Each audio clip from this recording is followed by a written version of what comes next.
Good morning, children. I am Sanamas again.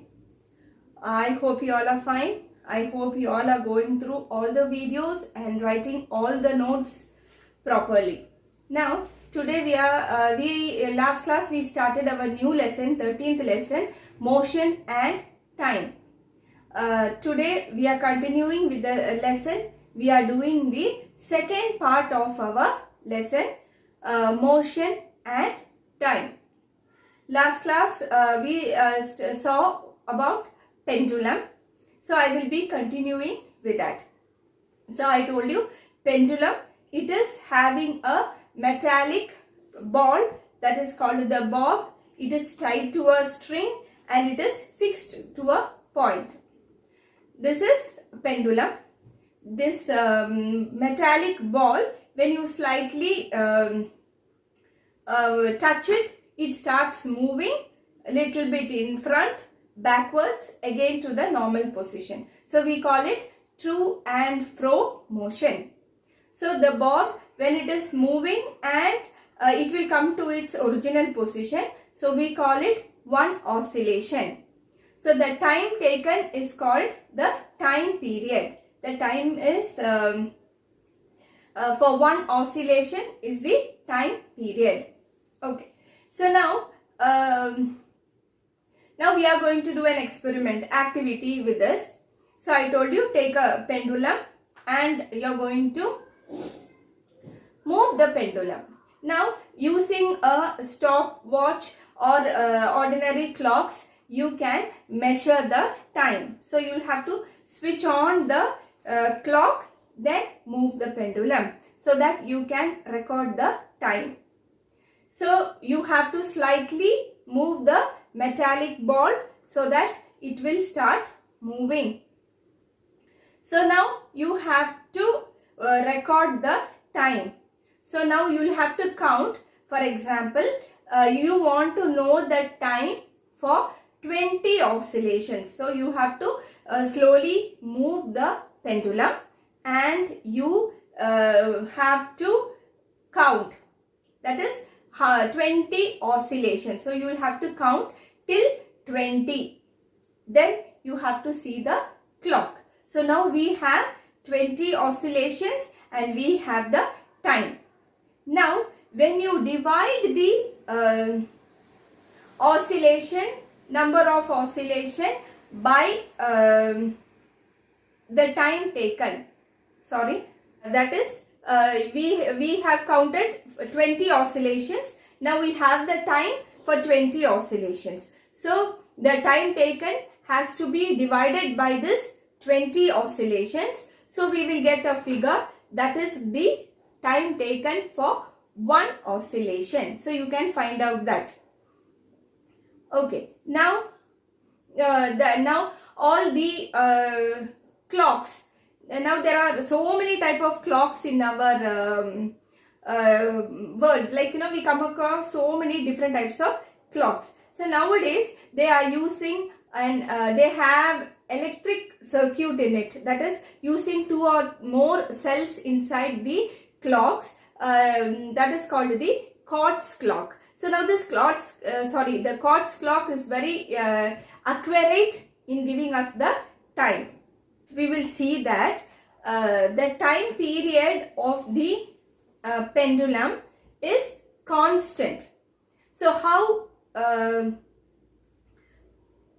we are concluding this is, we are going to study an interesting story about an scientist. His name is Galileo Galilei. He was one day he was sitting in a church and he saw a lamp hanging from the ceiling with a chain. So now he wondered, he was excited to, he saw it moving very slowly. So he was watching it. This lamp, it was hanging on a chain from the ceiling and it was moving slowly from side to side. So he was looking at that and he checked his pulse. So he was very amazed, or he was very excited that his pulse rate and one oscillation, the time interval for one oscillation and his pulse was the same. So now with this he experimented with different types of pendulums, and that's how ended up in so many clocks in the world. That's how the clocks were discovered, and there were so many pendulum clocks. So that is why we say now in all the clocks the movement, the time is same. That is for the pendulum, the movement of the pendulum or the time period of the pendulum is constant. That is, it is same. That's how it led to the discovery of pendulum clocks. Okay, now we will see the measurement of time. Next we are going to see the units of time and speed. Now the basic unit of time is seconds. It is the smallest unit of time. Now the higher units of time are hours and minutes and hours. So 1 minute is equal to 60 seconds and 1 hour is equal to 60 minutes. Now there are clocks to measure even the smaller time interval, that is smaller than seconds. Okay. There are clocks to measure the even smaller time interval, that is even smaller than the seconds. For example, it is microsecond, that is 1/100th of a second, then nanoseconds, that is 1/1,000,000th of the second, sorry, 1/1,000,000th of the second, that is the nanosecond. Now where these all are used, these are only used by this smaller time, that is the nanosecond and microsecond. They are used for the scientific researchers.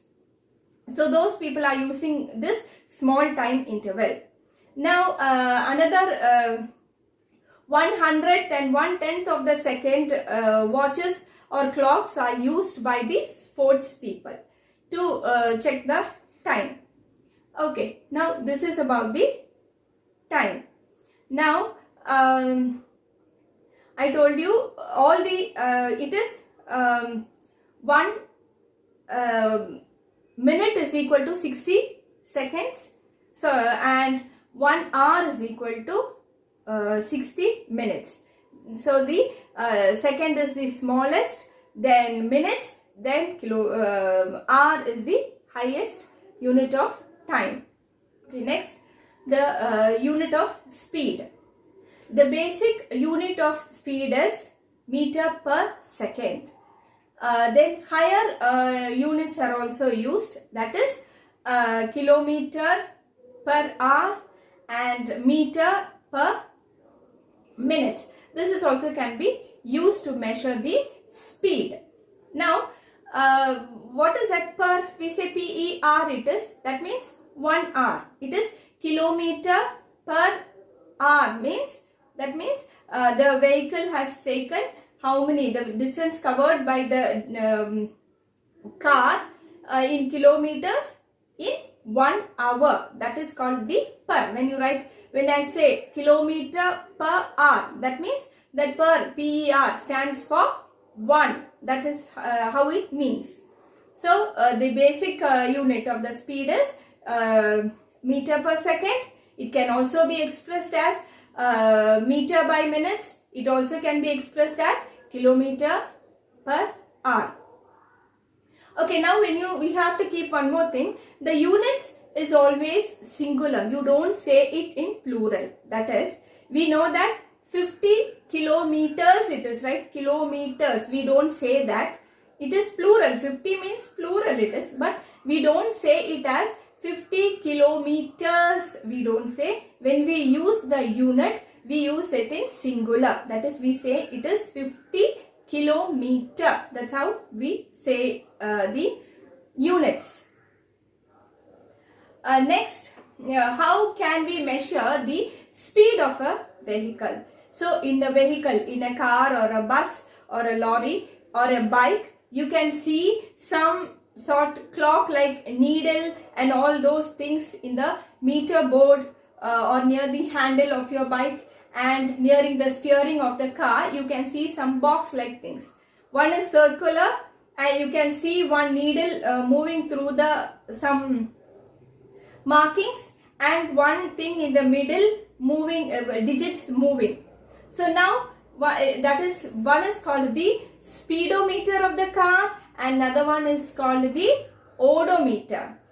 This speedometer shows the speed of the vehicle and the odometer shows the distance covered by the vehicle.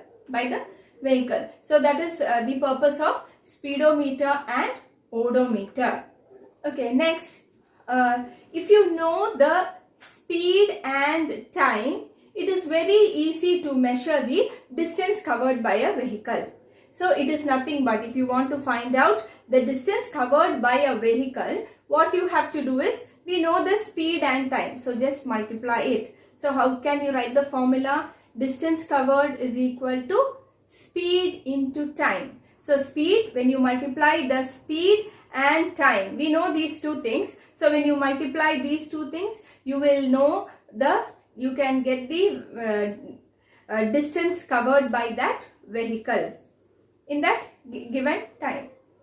Now, before, there were no clocks found. Before this Galileo's period, there were no clocks.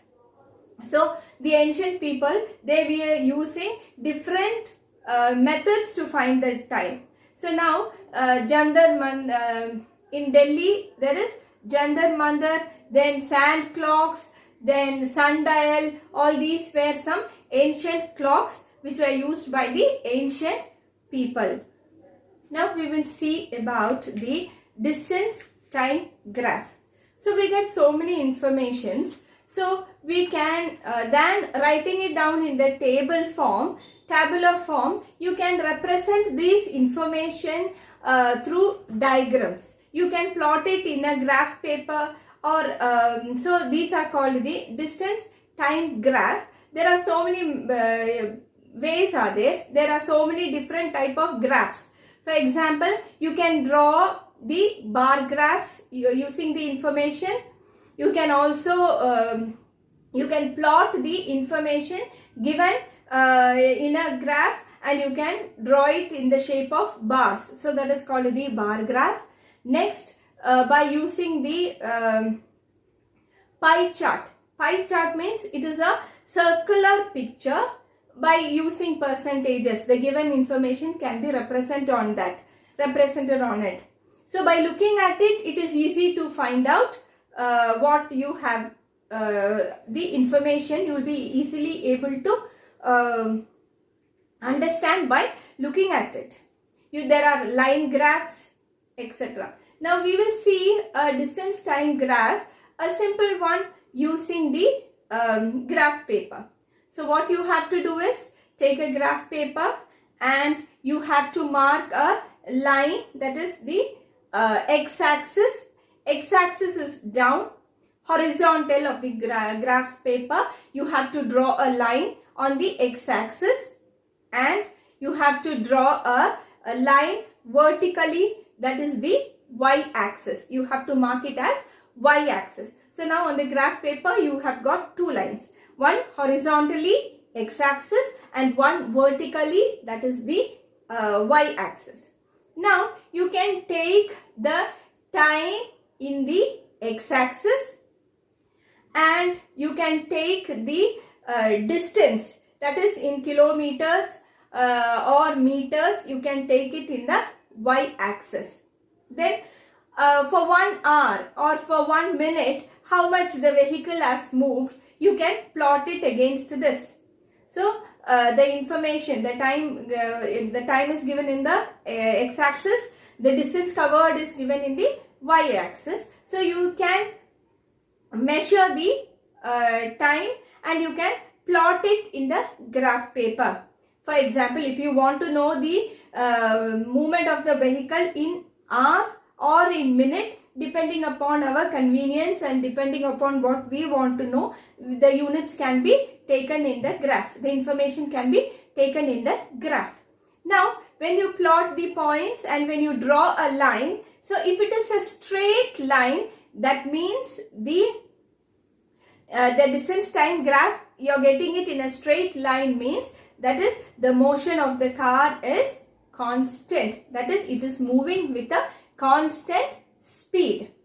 And if there are changes in the graph, if it is not, we are not getting a straight line, instead we are getting some other curved line, means the motion of the car is not uniform. It is not moving with the constant speed. That's what we'll have to know. So the distance time graph, from that we can study the movement of the car or vehicle. So the distance time graph, if it is in a straight line, it means it is moving with a constant speed. We will just see what all we studied in both the videos. So we are studying about motion and time. We studied about the motions, different type of motions. That is rectilinear motion, if an object is moving in a straight line. Then curvilinear means if an object is moving in a circular path. Periodic means if the motion is repeated for a particular time. Now speed means it is the distance covered by an object in a given time. That is the speed of that object. So sometimes the speed, if an object is moving with a very high speed, means it moves faster. When it moves in a short distance with with a large distance for a short time, means the objects are moving faster. Some objects are moving slower. That means the distance covered will be less, the time will be more.